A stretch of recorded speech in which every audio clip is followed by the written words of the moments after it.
Okay, let's pick it back up. 1 Timothy chapter 1.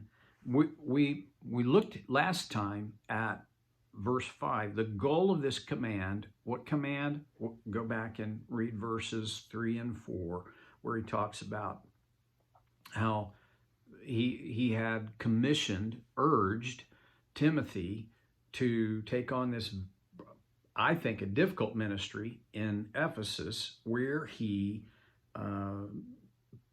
commands certain people not to teach false doctrines.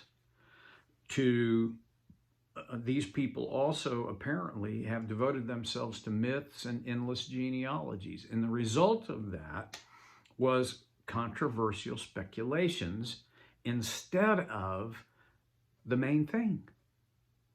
Instead of keeping the main thing, they had let these other things become the occupation and preoccupation. And Paul identifies the main thing: advancing God's work, which is by faith. And then here's the goal, okay? The goal of this command is love. Wow. I don't think there's ever been a generation that has not been writing songs about love. And usually they're romantic songs about romantic love. There are times where stories and songs and even poems have been written about committed love, love for a lifetime, love that I think reflects God's love, a love that does what the other person really needs.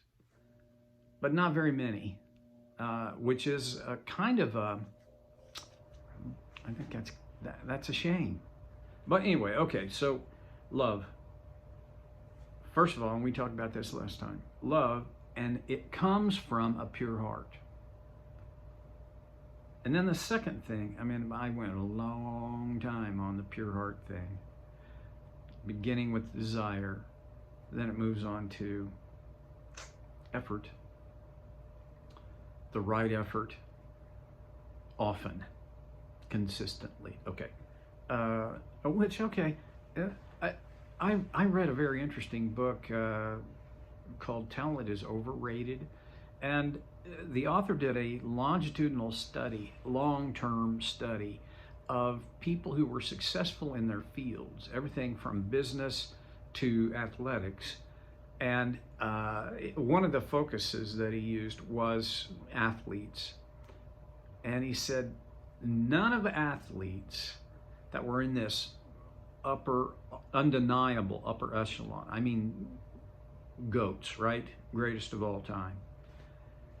All of them held several things in common, but one of the big things was not talent. They all were talented, but that's not the supreme thing. Here's what it was. They had all done more than 10,000 hours of focused practice on the right things in the right way. I just find that concept to be intriguing because I can't think of a piece of my life that doesn't apply in. 10,000 hours is a lot of time. And if most of us are going to do these things in snatches of 10, 20 minutes, maybe 40 if you're really committed, but that's a long time to get to 10,000 hours. All right, so keep going, Steve. The goal of this command is love, which comes from a pure heart and a good conscience. How do we get a good conscience? Well, I can think of a couple of ways. One is by admitting it when we're wrong. Right? What gets in the way of that? Well, different people will tell you different things, but the bottom line is, for all of us, what gets in the way of a clean conscience, a clear conscience, is pride. It's pride that makes me not want to have to admit that I was wrong or I did wrong. It's pride that makes me want to project onto you the responsibility for my own feelings, my own actions. Holy smokes. Immaturity plays a big part in that. Immature people tend,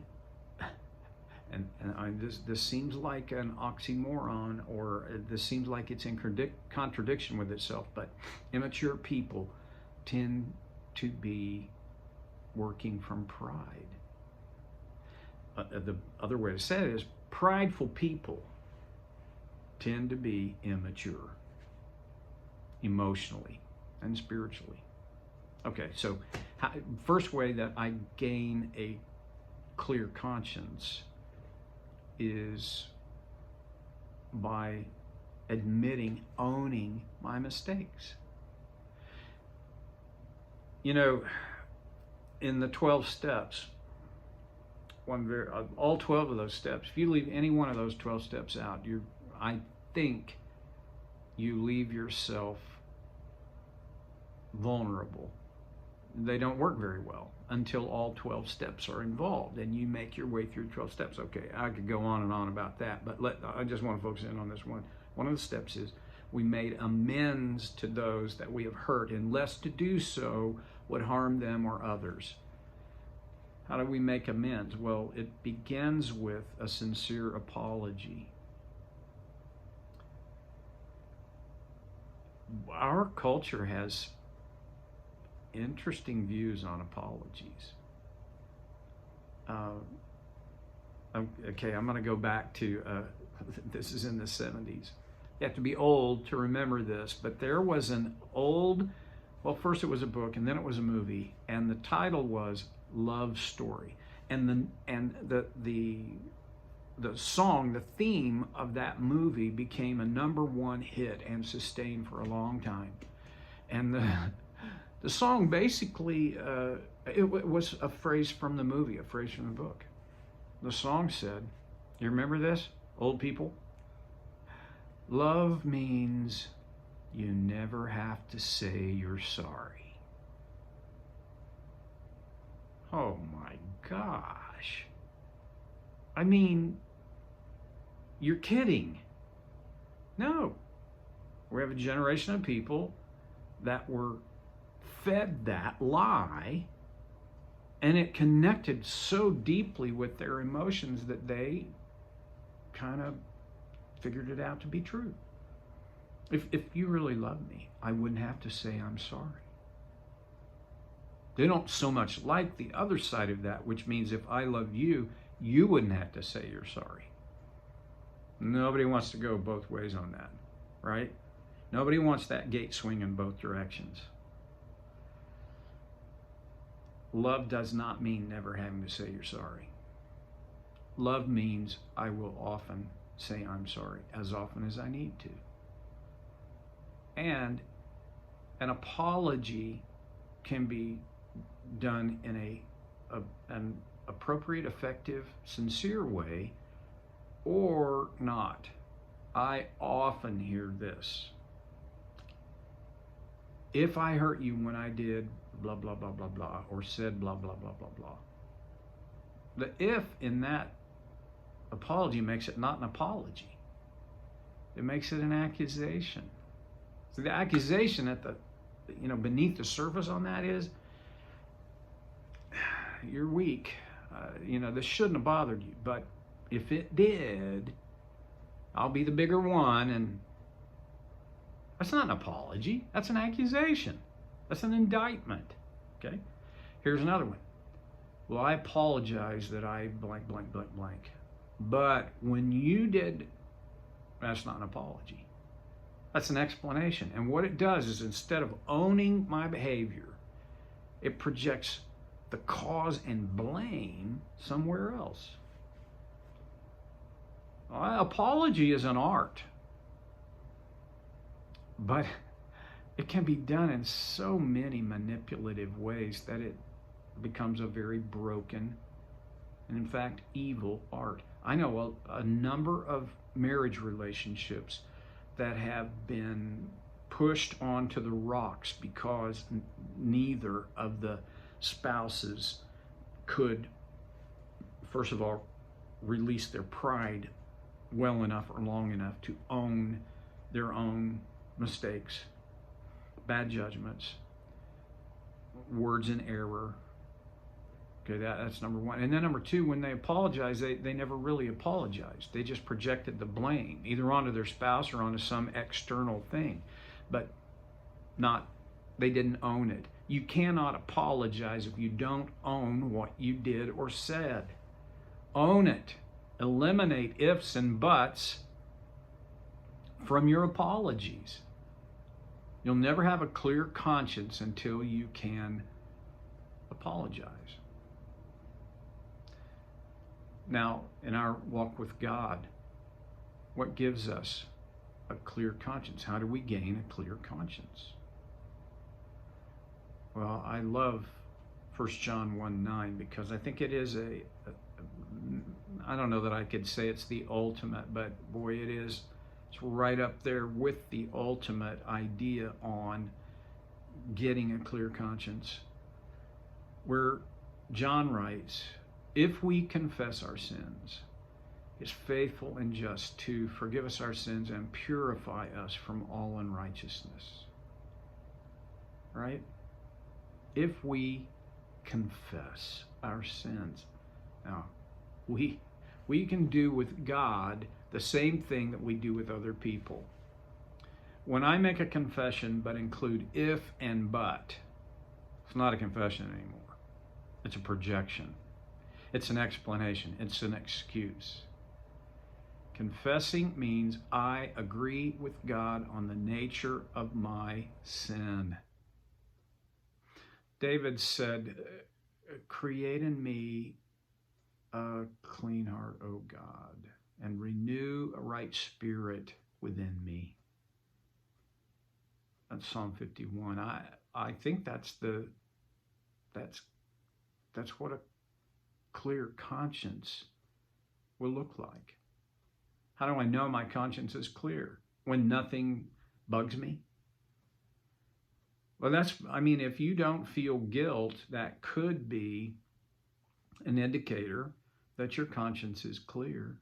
And so I don't think that's wrong at all. But one of the difficulties is that my conscience has been educated over time. And some people's conscience has been educated to believe that, on the pragmatic side of life, if I can get away with it, why would I have a conscience problem with that? Look at, just look around. Oh, by the way, look in the mirror, because it's there too. Others have been, my mom, God bless and loves my mom, and I'm so grateful that she's now in his arms. But that dear woman, her conscience had been educated to believe that she was guilty for everything. If she had a good thought or had done a good deed, it wasn't enough. And so because of that, well, she was guilty.